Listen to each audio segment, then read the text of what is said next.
বন্দ্যোপাধ্যায় বহিরাগত। কাদের বহিরাগত বলছেন? শিখরা বহিরাগত, গুজরাটিরা বহিরাগত, মারোয়াড়িরা বহিরাগত, বিহারিরা বহিরাগত, উড়িষ্যার লোকেরা বহিরাগত।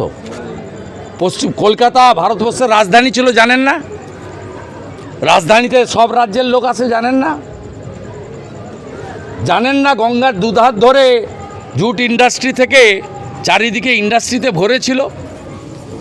জানেন না বিধানচন্দ্র রায় চিত্তরঞ্জন থেকে শুরু করে দুর্গাপুর থেকে শুরু করে শিল্পে বিপ্লব এনেছিল? পশ্চিমবঙ্গে কাজ করার লোক ছিল না।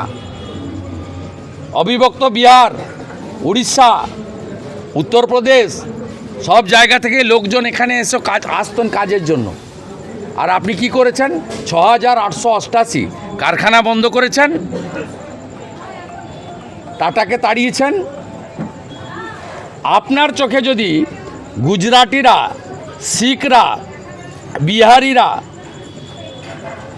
উড়িয়া এবং অসমিয়ারা, জৈনরা, সিন্ধ্রিরা তারা বহিরাগত হয়, তাহলে আপনি পাকিস্তানের সাপোর্টার।